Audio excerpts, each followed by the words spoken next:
भागवत कथा का लाभ कब मिलता है? एक बार किसी धनवान व्यक्ति ने सुना कि राजा परीक्षित ने वीतराग शुकदेव मुनि से भागवत कथा सुनकर मोक्ष प्राप्त कर लिया था, तो उसके हृदय में भी श्रीमद् भागवत के प्रति बड़ी श्रद्धा उत्पन्न हो गई। उसने सोचा कि मैं भी क्यों ना भागवत कथा सुनकर मोक्ष की प्राप्ति कर लूं। अब वह धनवान व्यक्ति भागवत कथा सुनने के प्रयोजन से उस नगर के एक नामी ब्राह्मण के पास गया और उससे भागवत कथा सुनाने की विनती करने लगा। पंडित जी नगर के सुविख्यात ब्राह्मण थे। आए दिन वह बड़े बड़े भागवत कथा के आयोजन करते थे। धनी व्यक्ति के आग्रह को सुनकर पंडित जी ने उसका स्वागत सत्कार किया और बोले, श्री जी, यह कलयुग है। आज के समय में सभी धर्म कृत्यों का फल 4 गुना कम मिलता है। इसीलिए यदि आप भागवत कथा का संपूर्ण फल पाना चाहते हैं तो आपको 4 बार भागवत कथा सुननी पड़ेगी। पंडित बड़ा चतुर था। वह 4 बार भागवत कथा करने के बहाने भरपूर दान दक्षिणा पाने का इच्छुक था, लेकिन पंडित जी की यह चालाकी धनी व्यक्ति नहीं समझ पाया और बोला, अवश्य पंडित जी, जैसा आप उचित समझें। भागवत कथा का आयोजन हुआ।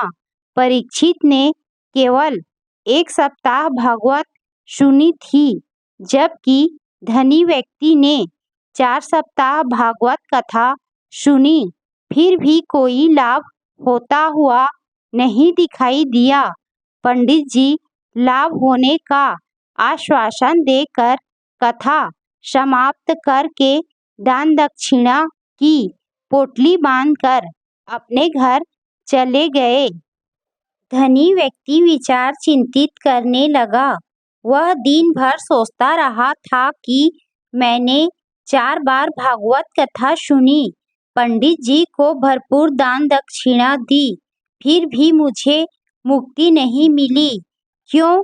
एक दिन उस नगर में एक पहुँचे हुए संत का आगमन हुआ। संत का तो काम ही होता है सभी जगह घूम घूम कर लोगों को उपदेश देना। जब धनी व्यक्ति को संत के बारे में पता चला तो वह भी अपनी समस्या लेकर उनके पास गया और बोला, महात्मन, मैंने सुना है कि परीक्षित ने एक बार भागवत कथा सुनकर मोक्ष प्राप्त कर लिया था, अतः मैंने कलयुग के हिसाब से 4 बार भागवत कथा का आयोजन करवाया, किंतु मुझे अभी तक मोक्ष की प्राप्ति नहीं हुई। क्यों? संत पहले तो हंसे, फिर बोले, श्रीमान, भागवत कथा का फल आज भी एक बार सुनने पर भी वही मिलता है जो परीक्षित को मिला था, लेकिन यह निर्भर करता है सुनने और सुनाने वाले की मनः स्थिति पर।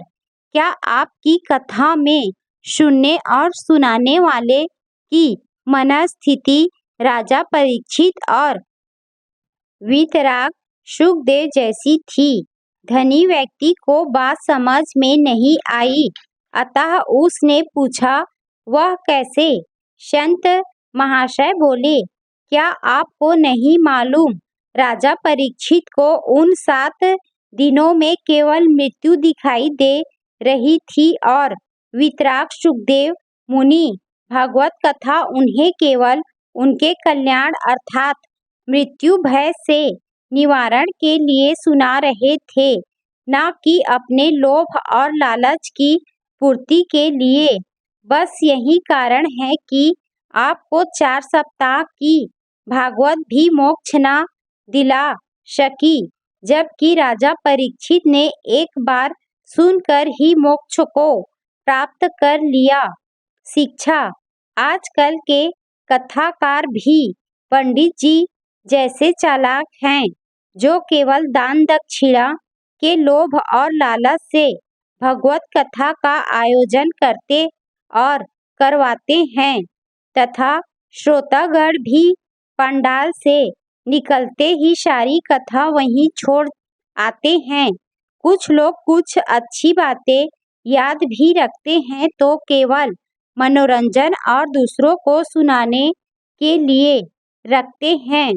दोस्तों, ज्ञान थोड़ा भी हो, लेकिन अगर वह अमल में लाया जाए तो आपको महान बना सकता है। इसके विपरीत अगर बहुत ज़्यादा ज्ञान है और वह अमल में ना लाया जा सके तो निरर्थक है। जैसे कि रावण चारों वेदों का प्रकांड विद्वान और ब्राह्मण होते हुए भी अपने दुष्ट कर्मों के कारण मारा गया। यदि यह लेख आपको उपयोगी लगे तो लाइक और शेयर करना ना भूलें।